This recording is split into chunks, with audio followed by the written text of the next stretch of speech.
అందరికీ నమస్కారం అండి. Welcome to CC media. ప్రస్తుతం మనం రాష్ట్ర రాజధాని అమరావతిలో ఉన్నామండి.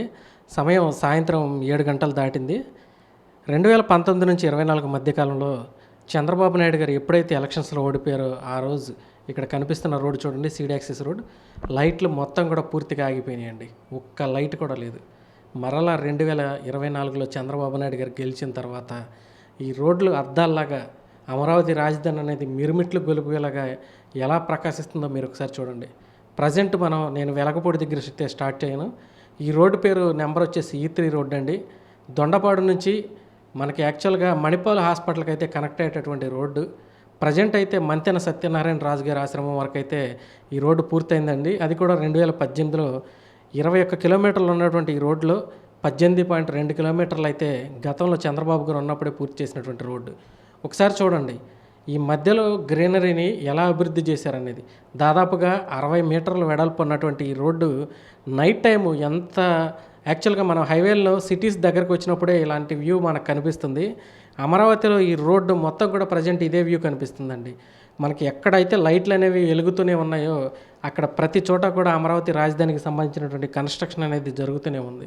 మీరు ఒకసారి చూడండి, అద్భుతమైనటువంటి రోడ్ల మధ్యలో ఈ ల్యాండ్స్కేప్ ఏదైతే ఉందో, అంటే ఈ మొక్కలు పెంచడం అనే కాన్సెప్ట్ హైవేల్లో చూస్తూ ఉంటాం మనం. అమరావతిలో ఉన్నటువంటి ప్రతి రాజధానిలో ఉన్నటువంటి ప్రతి రోడ్లో కూడా ఇటువంటి కాన్సెప్టే చేయబోతున్నారు.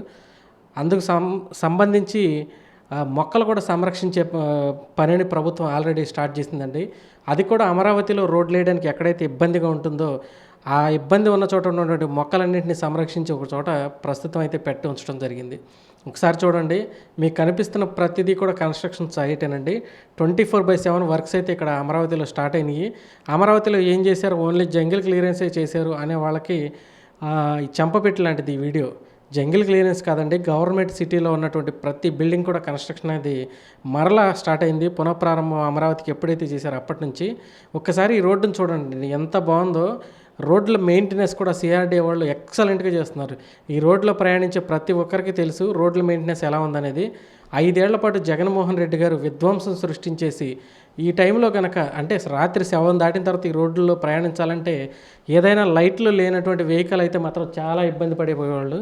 అంత దారుణంగా ఉండేది అనమాట ఈ రోడ్ల నుంచి వెళ్ళడానికి. కనీసం మానవ మాత్రలు ఎవరో తిరగడానికి వీల్లేనటువంటి విధంగా జగన్మోహన్ రెడ్డి గారు అమరావతిని తయారు చేసి చుట్టూరు ఎటు చూసినా కానీ చెట్లు ఒక అడవి ఉన్నట్టు తయారు చేశారు ఆయన్ని. కన్స్ట్రక్షన్ ఎక్కడిదక్కడ ఆగిపోయి అసలు ఏం జరుగుతుందో తెలియని పరిస్థితి గత 5 ఏళ్ళుగా ఉండి ఇక్కడ భూములు ఇచ్చినటువంటి రైతులు కానీ, అమరావతిని రాజధానిగా కోరుకునే వ్యక్తులు కానీ అందరూ కూడా బాధపడని రోజులు క్షణం లేదు. కానీ ఈ ప్రభుత్వం వచ్చిన తర్వాత చూడండి చెట్లు కూడా ఎలా చేస్తున్నారనేది. CRDAకి సంబంధించినటువంటి అధికారులు ఇక్కడ కొంతమంది కార్మికులను పెట్టి ఎవరైతే ఉంటారో వీటికి సంబంధించి అవి చెట్లను చూడండి ఎంత అందంగా కట్ చేశారో, ఎంత నీట్గా ఉందో. ఈ అమరావతిలో ఇన్వెస్టర్స్ ఎవరైతే వస్తున్నారో లేదా ఇక్కడ పనుల కోసం వచ్చేవాళ్ళు ఈ రోడ్లోంచి వెళ్తే ఎంత ఆహ్లాదకరంగా ఉందో అని చెప్పి మాట్లాడుకునే పరిస్థితి ప్రస్తుతానికైతే ఈ సీడ్ యాక్సిస్ రోడ్డు వల్ల వచ్చిందండి. అమరావతికి మెయిన్ కనెక్టివిటీ ఈ రోడ్డు అండి. ఉండవల్లి మనకి ఏదైతే మణిపాల్ హాస్పిటల్ ఉందో NH16 కనెక్ట్ అయ్యే వరకు ఈ రోడ్ని అయితే ఎక్స్టెండ్ చేయబోతూ ఉన్నారు. ప్రస్తుతానికి ఫేజ్ 3 పనులు అయితే జరుగుతూనే ఉన్నాయి. అది మంతెన సత్యనారాయణ రాజు గారి ఆశ్రమం దగ్గర నుంచి ఉండవల్లి విలేజ్ వరకు జరుగుతుంది. మళ్ళీ ఉండవల్లి విలేజ్ దగ్గర నుంచి ఫేజ్ 4 మణిపాల్ హాస్పిటల్ వరకు అయితే ఈ రోడ్డు వెళుతుందండి. చూడండి, గతంలో జగన్మోహన్ రెడ్డి గారు చేసిన విధ్వంసం నుంచి కోలుకొని వికాసం వైపు వెళుతున్నటువంటి అమరావతి మీకు ఇక్కడ కనిపిస్తూ ఉంది. మీరు ఈ రోడ్డును చూసి ఏంటి ఈ రోడ్డు ఒకటే చూపించేసి ఇలా మాట్లాడుతూ ఉంటారు. కాదు, కరెక్ట్ కాదు. కానీ ఏంటంటే ఇక్కడ యాక్చువల్గా రావడానికి ఇదివరకు అసలు లైటింగ్ కానీ లేదంటే ఇట్లా లైట్స్ కానీ వీధి దీపాలు కానీ ఏది ఉండేది కాదు. ఈ రోడ్లో ప్రయాణించే ప్రతి ఒక్కరికి అనుభవమేనండి. తెలుసుకోవాలంటే ఈ గవర్నమెంట్ వచ్చిన తర్వాత అమరావతిలో నిజంగా పనులు చేస్తుందా లేదనే వాళ్ళు కొన్ని వీడియోలు చూస్తే మీకే అర్థమవుతుంది. ప్రతి చోట పనులు ప్రారంభమైనవి, ప్రతి ఒక్క వర్క్ జరుగుతుంది. ఈ రోడ్స్ ఏవైతే ఉన్నాయో ఈ నెంబర్ సిరీస్ కానీ N నెంబర్ సిరీస్తో కానీ స్టార్ట్ అయ్యే రోడ్లు ప్రతిదానికి పక్కన డక్ట్లు ఏర్పాటు చేశారండి కాంక్రీట్ తోటి. ఎందుకంటే భూగర్భం నుంచి అంటే అండర్ గ్రౌండ్ కేబుల్ వర్క్ అనేది జరుగుతూ ఉంది. ప్రతి చోట నుంచి అమరావతిలో వెళ్ళేటటువంటి ప్రతి కేబుల్ కూడా ఇలా పైనుంచి కాకుండా ఇలా అండర్ గ్రౌండ్లోంచి వెళ్ళేటట్టుగా ప్లాన్ చేస్తున్నారు. పైనుంచి ఒక్క వైర్ కూడా కనిపించకుండా ప్లానింగ్లో ఉందండి. దాని పక్కనే మనకి వాకింగ్ ట్రాక్లు, సైక్లింగ్ ట్రాక్లు ఏర్పాటు చేస్తున్నారు. మీకు ఇక్కడ చెట్లు కనిపిస్తున్నాయి చూడండి, ఆ పక్కనే వరుసనే. సో వాటి మధ్యలోనే మనకు వాకింగ్ ట్రాక్ ఉంది. ప్రజెంట్ అమరావతిలో ఉండేవాళ్ళు చాలామంది ఈవినింగ్ టైంలో మీరు ఈ రోడ్డు ట్రావెల్ చేసినట్లయితే వాళ్ళు నడుస్తూ వాకింగ్ చేస్తూ కూడా కనిపిస్తూ ఉంటారు.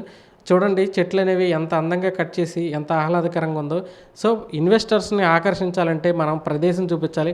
వాళ్ళకి కావాల్సినటువంటి మౌలిక సదుపాయాలు కల్పించాలి. ఈ ప్రభుత్వం అయితే అటువంటి వాటిల్లో ముందంజలో ఉంటుందనేది ప్రతి ఒక్కరు తెలుసుకోవాలి. ఎందుకంటే ఎవరు చూసినా గానీ ఫస్ట్ రోడ్ కనెక్టివిటీ అడుగుతారండి.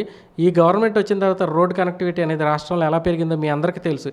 మీ ప్రతి ఊర్లోనూ గుంటలు పడిపోయిన రోడ్లు, నరకంగా మారినటువంటి రహదారులు, ప్రమాదాలు జరుగుతున్నటువంటి రహదారులే గత 5 ఏళ్లలో వినుంటారు. కానీ ఈ ప్రభుత్వం మొదట రాగానే రోడ్స్ ఏవైతే ఉన్నాయో అన్నిటిని బాగు చేసే కార్యక్రమం అయితే పెట్టుకున్నారు. ఎస్పెషల్లీ మా ఊరికెళ్ళే రోడ్డు కూడా బాగు చేసిందండి ఈ ప్రభుత్వం. గత 5 ఏళ్ళు నరకం చూసాం. ఊరెళ్ళాలన్నా కూడా భయపడిపోయే పరిస్థితుల నుంచి ఈరోజు ఊరెళ్ళాలంటే కళ్ళు మూసుకొని హాయిగా ప్రయాణించేటటువంటి రహదారిని అయితే వేశారు. సో, ఇదే అనుభవం మీకు ప్రతి ఒక్కరికి వచ్చుంటుంది. చూడండి 60 మీటర్ల వెడల్పు ఉన్నటువంటి ఈ రోడ్డు 3 రోడ్లుగా డివైడ్ చేసి అయితే ఈ రోడ్డుని వేశారు. ఇటుపక్క, అటుపక్క మొత్తం కూడా మనకి లైట్స్ అనేవి ఈ టైం చూడండి ఇప్పుడు ఆల్రెడీ 8 దాకా అయిపోయింది. యాక్చువల్‌గా నేను అన్నీ చూపిస్తూ వస్తున్నాను. చూడండి లైట్లు ఎలా ఉన్నాయి, పట్టపగల్లాగా అయితే అమరావతి ఉంది. నైట్ టైం కూడా అమరావతిలో అన్ని వర్క్లు జరుగుతున్నాయండి. సిఆర్డీ ఆఫీస్ దగ్గర, ఎమ్మెల్యే, ఎమ్మెల్సీ క్వార్టర్స్ దగ్గర, జడ్జెస్ బంగ్లాసు, మినిస్టర్ బంగ్లాసు, అలానే ఎన్‌జీఓ టవర్స్ దగ్గర, ఐఏఎస్ టవర్స్ దగ్గర, అలానే ప్రిన్సిపల్ సెక్రటరీ బంగ్లాస్ దగ్గర, మరి ముఖ్యంగా మనకి హెచ్ఓడి టవర్స్ దగ్గర 24/7 డే అండ్ నైట్ వర్క్ జరుగుతుందండి. మీరు చూడొచ్చు ఇక్కడ 3.1 కిలోమీటర్ వెస్ట్ బైపాస్లో భాగంగా నిర్మించినటువంటి ఈ కృష్ణానది మీద భారీ వంతెన. యాక్చువల్గా ఐకానిక్ బ్రిడ్జ్ ఎప్పుడు కడతావు చంద్రబాబు అని కూడా కొంతమంది అడుగుతున్నారు. అప్పట్లో ప్రతిపాదనలో రాష్ట్ర ప్రభుత్వం కనుక గతంలో అంటే జగన్మోహన్ రెడ్డి గారు ఉన్నప్పుడు రాష్ట్రం తమకు సంబంధించిన వాటాను కనుక అందించినట్లయితే ఐకానిక్ బ్రిడ్జ్గా దీన్నే నిర్మించి ఉండేవాళ్ళండి.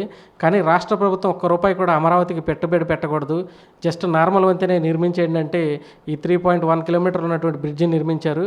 మీ ఇక్కడ చూడండి వెంకటేశ్వర స్వామి టెంపుల్ దాదాపుగా 100 కోట్ల రూపాయలు చంద్రబాబు నాయుడు గారు వెచ్చించారు అమరావతిలో ఒక గొప్ప టెంపుల్ ఉండాలని. కానీ జగన్మోహన్ రెడ్డి గారు వచ్చిన తర్వాత గత 5 ఏళ్ళలో ఏం జరిగిందో ఈ టెంపుల్కి వచ్చిన వాళ్ళు కానీ అమరావతిలో ఉండే ప్రజలకు కానీ దీని గురించి మీ అందరికీ పూర్తిగా తెలిసి ఉంటుంది. అయినా కూడా చాలా అత్యద్భుతంగా అయితే డిజైన్ తోటి తిరుపతి తరహాలో ఆ నమూనాలు అయితే ఇక్కడ అమరావతిలో టెంపుల్ని అయితే నిర్మించడం జరిగింది. మనకు వెంకటపాలెం విలేజ్ దగ్గర ఈ temple seed access road E3 road ఆనుకునే ఉందండి. ఒక్కసారి చూడండి మనకి ల్యాండ్స్కేప్ కానీ లేదా రోడ్ల మధ్య కానీ రోడ్స్ కూడా ఏంటంటే మనకి బయట దేశాల్లో చూసినట్లుగా అంత శుభ్రంగా అయితే నీట్గా ఉంచుతున్నారండి. ప్రతిరోజు కూడా ఎవరైతే శానిటేషన్ డిపార్ట్మెంట్కి సంబంధించిన వర్కర్స్ ఉన్నారో ప్రతిరోజు మార్నింగ్ ఈవినింగ్ ఈ రోడ్స్ని క్లియర్ చేయడం, ఈ గ్రాస్ అనేది కటింగ్ చేయడం, ఈ మొక్కలన్నింటినీ చక్కగా కట్ చేయడం, ఇటువంటి వర్క్లని ఈ రోడ్లో నడిచే వాళ్ళు రోజు డైలీ ప్రయాణం చేసే వాళ్ళకైతే విదితమే. వాళ్ళు రోజు చూస్తూనే ఉంటారు. చూడండి ఎంత నీట్గా ఆ రోడ్స్ అనేవి పెట్టారు, లేదంటే ఈ మధ్యలో ఆహ్లాదకరంగా చూడడానికి మొక్కలు అనేది ఏర్పాటు చేశారో చూడొచ్చు. ఆ పక్కన కనిపిస్తుంది మాత్రం మనకి వాకింగ్ ట్రాక్ అండి. అమరావతిలో ఎన్నో వింతలు విశేషాలు ఉన్నాయి. సో వర్క్ అనేది స్టార్ట్ అయింది 2-3 సంవత్సరాల తర్వాత కనుక చూస్తే అసలు ఇది అమరావతిలో మనం ఇంతకుముందు చూసిన ప్రదేశమేనా అనిపిస్తుంది. అంత అత్యద్భుతంగా అయితే అమరావతి అవ్వబోతూ ఉందండి. ప్రస్తుతం గవర్నమెంట్ సిటీలో కోర్ క్యాపిటల్ ఏరియాలో కనుక వర్క్లు అనేవి 24 మంత్స్ వరకే వాటికి టైం అయితే పెట్టడం జరిగింది. ఈ లోపు కనుక అవన్నీ పూర్తయిపోతే ఆటోమేటిక్గా రైతులు ఎవరైతే భూములు ఇచ్చారో వాళ్ళందరికీ ఇండివిజువల్ ప్లాట్స్ అలాట్ చేయడం, లేదంటే ఇక్కడ ఇన్ఫ్రాస్ట్రక్చర్ అనేది డెవలప్ చేయడం జరిగితే అమరావతి దానంతటా అదే ఆటోమేటిక్గా డెవలప్ అయిపోతుంది. అలానే ఇది సెల్ఫ్ ఫైనాన్స్ సిటీ అండి. ఒక్క రూపాయి కూడా ప్రభుత్వం ఖర్చు పెట్టడం లేదు. ఇక్కడ ఉన్నటువంటి ఈ భూములే యాక్చువల్గా దాదాపుగా 33,000 ఎకరాల భూములు ప్రజెంట్ ఫేజ్ 1లో తీసుకున్నారు. ఫేజ్ 2 కోసం కూడా ట్రై చేస్తున్నారు. సో ప్రభుత్వం దగ్గర ఇంకా 10,000 ఎకరాల ల్యాండ్ బ్యాంక్ ఉందండి. సో ఇక్కడ డెవలప్ చేసిన తర్వాత ఆ ల్యాండ్ బ్యాంకును కనుక విక్రయించినట్లయితే ప్రస్తుతం అమరావతి కోసం ఖర్చు పెట్టే ప్రతి రూపాయికి 10 రూపాయలు సంపాదించి పెడుతుందండి. నేను వెలగపూడి దగ్గర నుంచి ఇక్కడ మంతెన సత్యనారాయణ రాజు గారి ఆశ్రమం ఏదైతే ఉందో మీకు కనిపిస్తుంది, అక్కడ వరకే చూపించాను. థ్యాంక్ యూ అండి.